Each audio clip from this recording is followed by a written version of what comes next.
Why do people ask for your opinion then get angry when you answer them? They're looking for confirmation bias. They usually don't know what they're talking about and are looking for someone who is in the same boat as them to reaffirm that they actually do know what they're saying.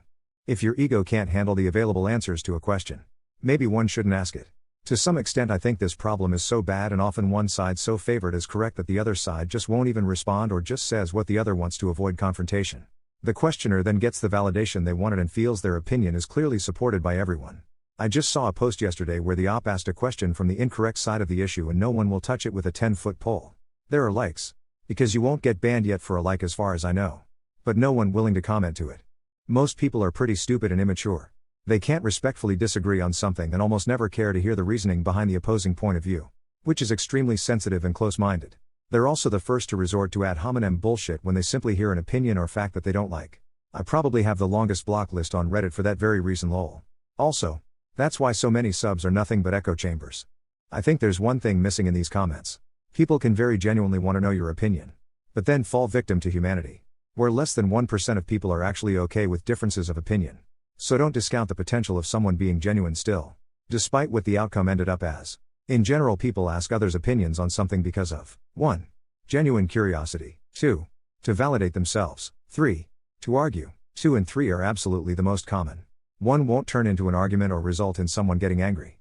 What are the unpopular opinions that you hold? I'm a fairly progressive heavy left-leaning man and I'm struggling with the whole trans athletes competing in sports bit. I could never in a million years mention it in my social circle. But there are fundamental biological differences between the anatomy of a male and female. I fully believe that you cannot agree with the gender you were assigned at birth. But I'm not fully on board for integrating that into sports yet. I feel sad for athletes that have trained their entire lives for a moment to have it overshadowed by a current gray area in politics. If that makes me a TERF, can males be TERFs? Then shame on me. That it's kind of weird that for a lot of modern history people have been striving to push the idea that you should accept yourself and love yourself for who you are. But now there is a big movement saying don't like who you are? Surgically modify yourself till you do love yourself. Don't worry, it's natural. Mind you, I'm not talking about burn victims getting facial reconstruction. I'm talking about healthy adults surgically modifying their bodies because of a belief that they aren't enough as they are. Like everyone has ownership of their life and can do what they want of themselves as long as it isn't at the expense of another. But it's just really odd to me that views on body positivity are so oddly paradoxical now.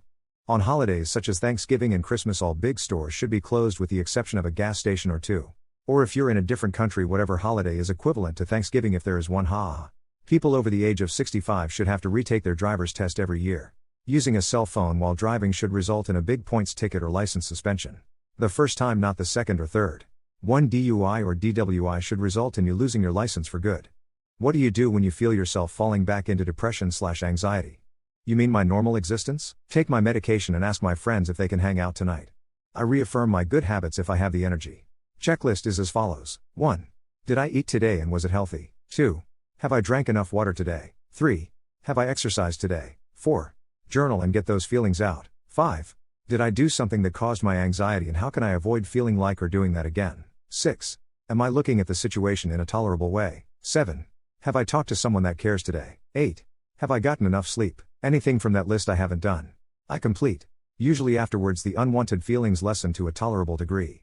I take a step back and start tracking the source of what's making me depressed or anxious.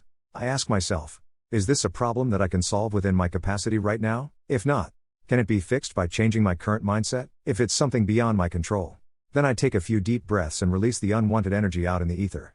I put my faith in the universe that everything will eventually work out for me, even though it's not the way I envisioned it. In my personal case, vitamin deficiencies often mimic or increase my symptoms of depression/anxiety. So the first thing I do is change my eating and sleeping habits as best I can and get blood work done to see if it's my vitamin D or B12 levels. Once I have that information, it's easier to know how to approach recovery. I also push myself to get outdoors as much as I can.